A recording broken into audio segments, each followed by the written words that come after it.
What's up, guys? It's Mike Barkov here with Twisted Tracklist for Live Free. I saw this trending on Twitter a little bit ago. It might not have been trending, it might have just been something that popped up in my posts, or scrolls, whatever the hell you call that. But it's Curtain Call 2 by Eminem, as if he put out a greatest hits album before he does anything after Music to Be Murdered by Side B. So I took the challenge and I did it. They were being kind of dumb. They only wanted a certain amount of songs, so I kind of broke that rule.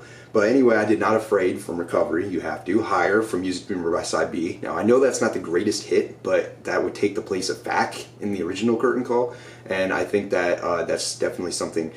FAC was more like, my last album was me being kind of goofy with Encore, so I think Higher would be Music to Be Murdered by Side B's kind of companion song in the greatest hits album. You know, I'm going to start being more confident in my music. Lucky You, again, in that theme of confidence. River, of course. Not a big fan of the song personally, but it has to be in there, you know what I mean? Godzilla, decent song. The Monster, again, not a huge song, not a huge song of the fan, not a huge fan of the song, but it has to be in there. Darkness, I think the message for Darkness definitely deserves to be in a greatest hits album. If you have not heard Darkness, you should definitely listen to Darkness. I said Harkness or Garkness, but I meant Darkness.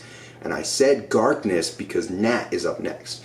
Nat is crazy, and Nat is also spaced 2 songs away from Godzilla, so you're getting some of his more primary fast type rap lyric deliveries.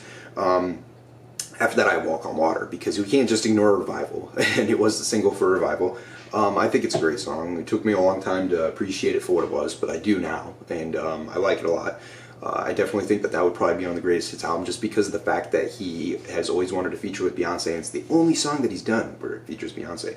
Venom after that, because, you know, it promoted the movie. You could even argue that Venom 2 might appear on here, but yeah, I wasn't a huge fan of that song that he did with Skylar Grey, Mozzie, and the other dude in it, but you could argue, but I wouldn't say so because he was a feature, so I don't know what I'm talking about, honestly.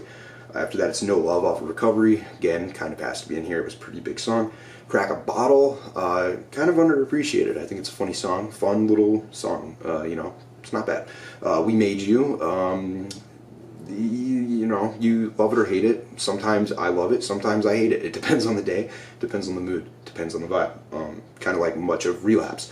But I just figured Relapse hasn't been on this anywhere else, so why not put 2 Relapse songs on here? But after that would be Rap God, which would again tie into the fast rap lyrical delivery that Eminem has become known for, which should definitely be in a greatest hits album. One that's really good, that is very underappreciated and undervalued because it was on Revival, is called Offended. If you guys have not heard that, check that out. But that would not be on a greatest hits album because it didn't really take off. It wasn't promoted as a single or anything, so it of course wouldn't be on a greatest hits album, but he does really good at that. That's one of my favorite verses of his, the last verse. It's a long song, just skip to towards the end.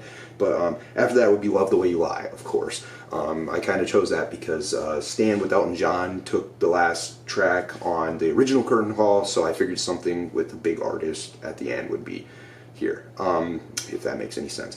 So you have 1, 2, 3, 4 songs from Music to Be Murdered by, sides A and B, 2 songs from Relapse. I know I'm going out of order here. You have 1, 2 songs from the Marshall Mathers LP2. That's my favorite album, so if I'm on a self-judging level, I've done really good with this. Lucky You, Venom 2 songs from Kamikaze. 1, 2, 3 songs, 3 songs from Recovery. And did I say Revival yet? I can't recall, but you got 2 songs from Revival. So you kind of got every other album except for the latest 2 to 3 songs, which I did that intentionally also because if you were to release the greatest hits album, he would probably be promoting the hell out of his most recent album. I hope you guys enjoyed this. I will post the link in the description. Thank you for watching. Have a good day.